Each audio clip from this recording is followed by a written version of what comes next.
Good evening and welcome to The Core, coming to you live from Channels Television Studios in Abuja, Nigeria. My name is Stanley Bentu. I'm standing in for Kadria Ahmed. Today, we'll be talking about the challenge of tertiary education in Nigeria.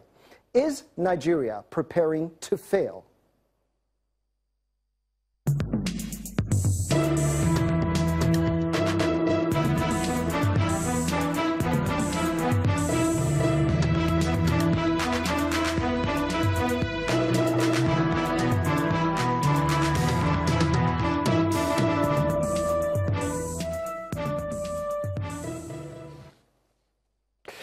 To discuss the problem of the collapse of tertiary education in Nigeria, I am very pleased to have with me in the studio a distinguished panel, people who know a thing or two about education. Now, I have with me the ASUU President, National President, Professor Biodun Ogunyemi, to my immediate right. You're welcome. It's my pleasure to be here.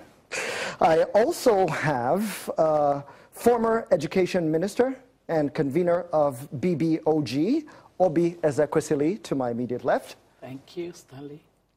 We have a former Deputy Governor of the Central Bank, Dr. Mailafia. You're welcome, sir. And we have Dr. Fabian Benjamin, Head of JAMB Information and Media. You're welcome. Thank you. So right now, let's take a look at the Nigerian tertiary education system and some of the challenges that have presented themselves as we have moved along over the years.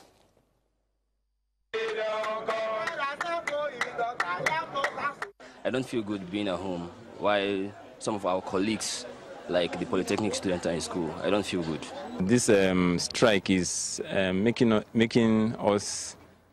pushing us back, in the sense that when it comes to some of us who are still looking for jobs, who have maybe one or two things we are doing, it's dragging us back. It's still putting pressure on us. The voices of Nigerian university students hoping to obtain degrees to build a career that will give them a better life. But their dreams are being frustrated by yet another strike by the Academic Staff Union of Universities, ASUU, the latest in a series of interruptions to academic work in the country's tertiary institutions. Over a decade, from 1999 to 2009, ASUU has gone on strike 8 times.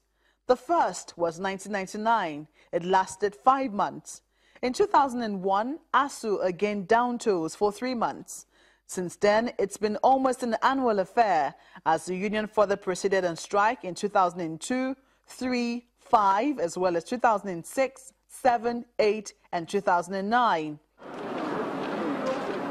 In 2010, students were further forced to stay at home for 5 months, following a dispute between the union and the federal government over non-implementation of the 2009 FGN-ASUU agreement.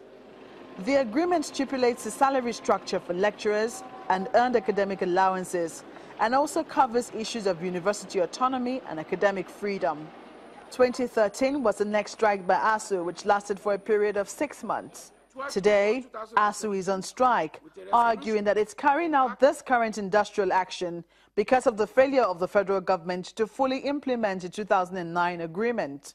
Come and raise the hope of Nigerians on the promise of addressing the rot and decay in Nigerian public universities with the signing of the MOU and release of the initial sum of 200 billion naira. However, the hope has since been dashed.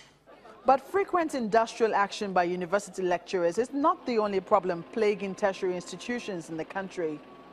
Since the late 80s, Nigeria's education sector has suffered setbacks in several areas. Every year, universities are constantly being overwhelmed by admission requests, which they often cannot meet. Infrastructural inadequacies in Nigerian universities are another area that pose a hindrance to learning and research work. A number of Nigerian universities are offering technological education programs without sufficient equipment and learning aids. Students in public tertiary institutions also contend with learning in dilapidated buildings and shoddily equipped libraries and laboratories. The challenges in development and retention of qualified university teachers poses another problem, and there's been a huge exodus of lecturers to universities abroad, as well as lecturers abandoning the profession altogether. Recently, the Joint Admissions and Matriculation Board announced a new minimum benchmark for entry into tertiary institutions. For degree award courses, the minimum is 120. The minimum for polytechnic is 100.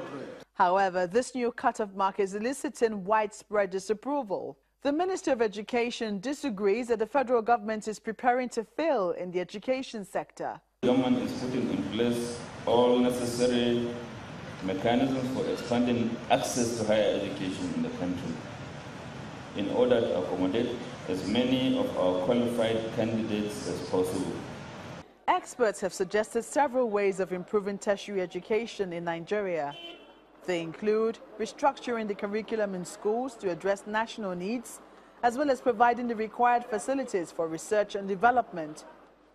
They're also asking government at all levels to increase funding for tertiary education to redress infrastructural challenges in the sector. But the question of whether Nigeria is planning to fail or failing to plan for the development of tertiary education still remains unanswered.